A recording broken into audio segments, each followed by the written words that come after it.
Joseph, welcome to Yes. noise11.com, and pretty excited to see the Great Gig in the Sky coming back, because this was a show I saw in 2019. And Yes, it was. yes, we don't Mm. get to see Pink Floyd live. No. It's great that you can live the music of Pink Floyd on the Australian stages regardless. Yes. Oh, absolutely. Yeah. Well, we love the music, and I've been doing this for 20 years now as an annual event in Sydney. And that was that show you saw in 2019. That was the first time we took it to Mimo, and I think we used all Melbourne players. Except for Ian Tilley, who was with Boom Crash Opera for a long time. And Ian's been doing the show in Sydney. He was living up there, so he came down to do it as well. And that was good. And that was the first time I'd been in Mimo as well. And I love that room. It's just so good. Oh, what a history that room has. That's where the Easy Beats Yeah. recorded, where Normie Rowe recorded Que Sera Sera Oh wow. in that room. Is that right? So next time you're there, when you're on the stage, just look to the left, and sort of the front table on the left is where the old sound booth used to be that Right. Easy Beats and Normie recorded in decades ago. Wow. Yeah. Amazing. Yeah. Which would have even been before Dark Side of the Moon. I think Dark Side of the Moon was released in 73, early 73. I think that's why we're doing this show. It's a 50-year anniversary of Dark You Side are correct. of the Moon. Yeah, because So, that succession of metal before Dark Side, and then Wish You Were Here, a remarkable body of work, wasn't it? Just over the course of absolutely. a few years and three albums. Yeah. It was so groundbreaking when it came out, and it's still relevant today. I was just thinking about the lyrics of Time today, and they're just, I think these guys are in their mid-20s writing lyrics like that. They were just so tuned in. It's just amazing. Oh, it's absolutely one day, sure, that they get into people's minds at age 20. Oh yeah, that's right. Yeah. Just that. What was it? Shorter of breath, one day closer to death. And it's like, how do you guys get onto that in your mid-20s? It's like, it's really deep. It's amazing.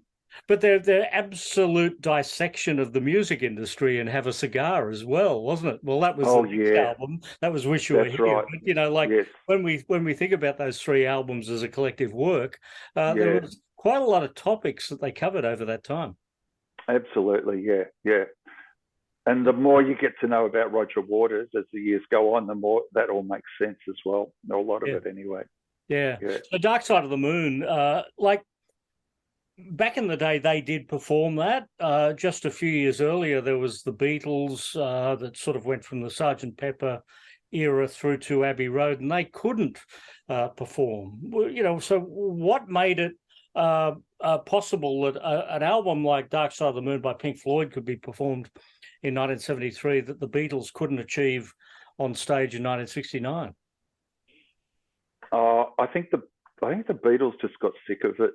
I think they were sick of the noise of their audience and the PAs not being adequate, because they stopped touring in 66.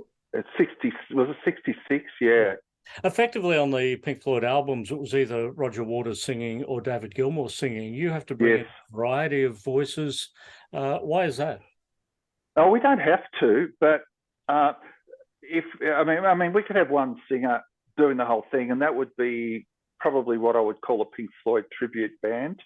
But I've always tried to make these shows more of a tribute concert, and having different vocalists come on just gives it more variety and spices it up a bit. I think takes it away from the band thing.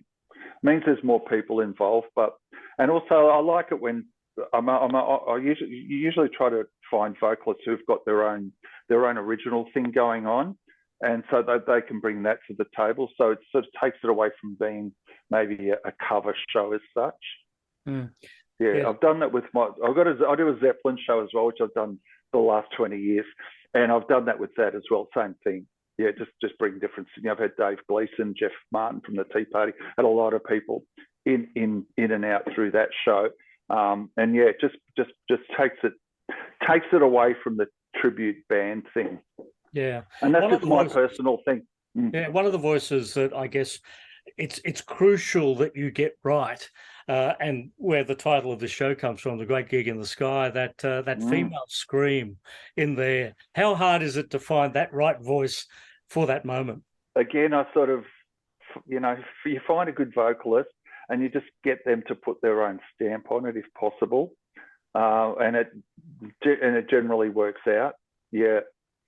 So, and there are there's some great female singers in this country who have done that on my show, and there's an Adelaide, there's a Pink Floyd show out of Adelaide as well, actually, called Eclipse, and I've been doing some gigs with them as well. They did Hamer Hall recently with the 30-piece orchestra, and the girl that does Great Gig in the Sky she's awesome.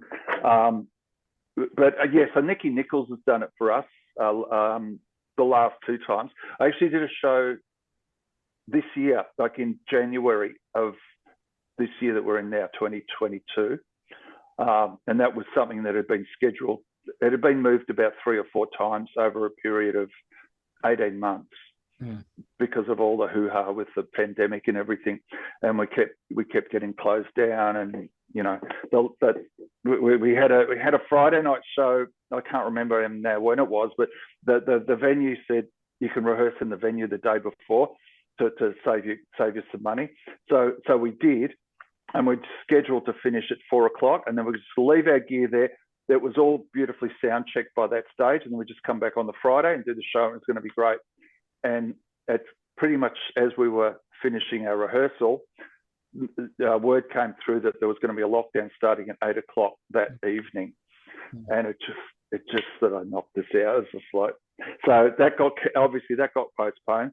And that wasn't the first time. That show had been originally scheduled for, I think, 2020 in August. So anyway, we finally got that one together. Now we're sort of back on track again. I think the things aren't going to get moved again. We're not going to have any more lockdowns, which is good. And I've got a girl from Sydney. I've got a few Sydney people coming down for this one. There's a few Sydney people who put their hand up and say, I want to come down and do it. So we've got Susannah Mirana doing it. She's quite a popular on the Sydney scene, and she's done this show probably about 5 or 6 times now with me in Sydney. So there's going to be a few fresh faces on this show in January. And one fresh face that I'm very excited to be seeing on the show, and very well chosen as well, Shannon Bourne, who Shannon's a good mate. I know, like he's been to a David Gilmour show. He idolises David Gilmour. He's one of Australia's best guitarists himself. So that is going to be amazing. Yes, absolutely. Yeah. He's been to more than one show. He's been to 3 in New York, I think, and I don't know about the rest, but he sends me messages and sends me little video clips as well. Yeah, he's loving it. Yeah, it's great. It's gonna be great with him. Yeah, so this is pretty exciting stuff coming up at Memo again, January 13 and 14. Yes. Yep. 2 nights. We look forward to seeing it, Joseph. Yeah. Thanks, See you Paul. when it was 11. Yeah.